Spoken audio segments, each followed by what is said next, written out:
From my yeah, welcome back to the show, player. So apparently, when you die, you travel back through time and the future, I guess. Let's go ahead and check out what this talking bush had to say, blood, and let's analyze the situation. When people are dying, they get all delirious and shit. They slide through time.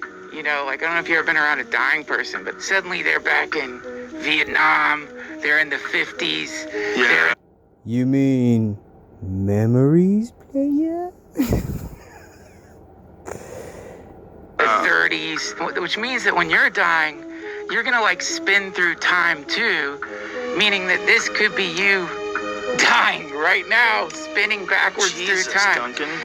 Like when people. Jesus, Duncan, what the fuck?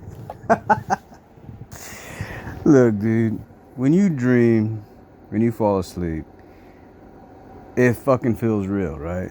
When you're dreaming in your Wonderland fucking phase, you're like, wow, this is so real. I must be here in this fucking dream, player. Am I traveling back in time or the future or some other fucking planet? But when you wake up, what happens? You come back to reality like, oh shit, that was just what? You call it a motherfucking dream, player. And sometimes throughout the motherfucking day, you think you could sit there while you're awake and you can think about all kinds of crazy shit and, go in your archives, call the fucking memory, okay? There is no traveling back in time. Or is there? So, folks, let me go ahead and enlighten you guys' mind real quick. This dude might be on to something real quick. This talking bush. I'll pay attention quickly to what I gotta say. So, check this out. We all know where consciousness came from. If you don't, then here's the whole fucking scoop, okay? Some people say consciousness came from God, basically a almighty being that created all kinds of shit, basically one powerful motherfucker. Or consciousness came from basically outer space, okay? All the stars and space dust you see in the sky is basically all consciousness. Plants have consciousness, trees, every living creature on this planet has consciousness, and all of it came from outer space. All the space dust collected into a planet and became all these living creatures of consciousness, because space dust is consciousness. That's why a lot of scientists say our minds are very complex like the universe, because our fucking consciousness is the goddamn universe, baby. Ow! So check this out.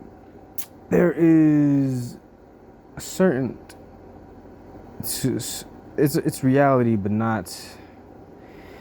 Let me give you an example, okay?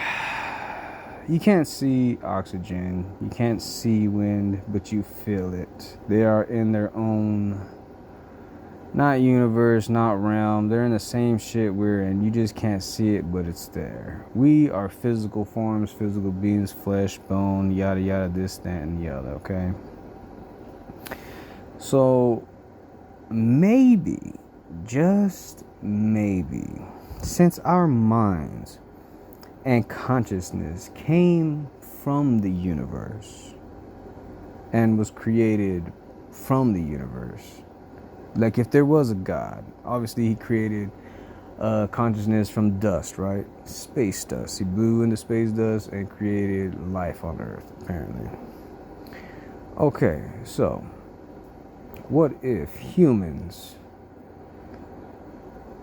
kind of like a radio signal or like a satellite signal, what if humans had the ability through their mind and consciousness to reconnect with the universe and see all kinds of shit that the universe has seen?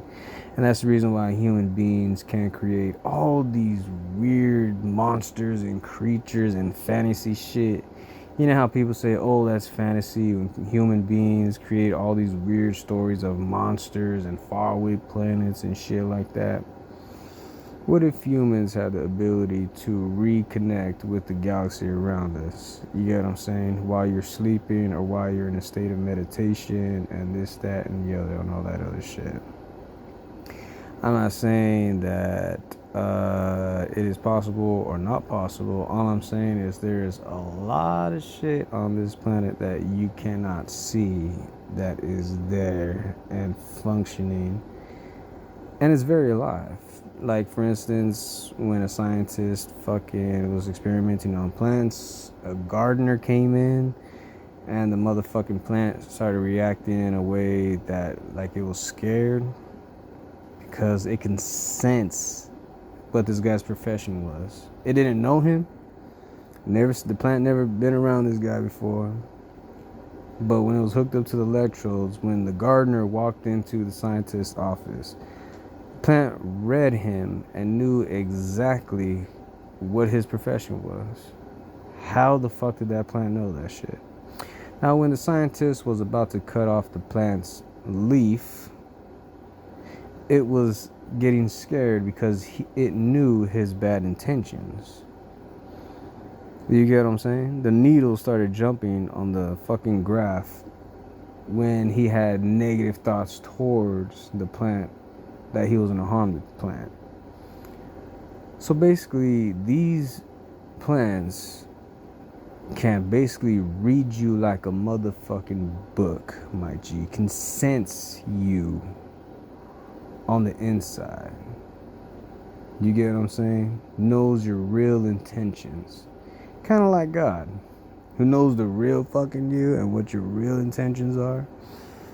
So here's the thing, folks, is that your mind is very complex. Your mind is just as advanced as the fucking universe. So him saying that human beings can travel back in time when they're dead and shit like that, that could be possible, or it could just be people having memories of things in the past. But yet again, what are memories? What if memories are just a fucking satellite radio signal that you can connect to the shit around you that has seen a lot of fucking shit? Okay, this galaxy has seen a lot. All right. So any motherfucking way, honestly, I don't know what happens when you die, baby. All I know is I'm here for the ride, and I'm a free smoker, and a shit ton of weed on my way out, baby. Eat kiwis. Anyways, you guys have a beautiful, blessed motherfucking day. I say I want to laugh. Why is this guy dressed up with like a fucking bush and sunglasses, player? Okay. Or dying, they get all delirious and shit. They slide through time. You know, like, I don't know if you've ever been around a dying. Called memories, dude.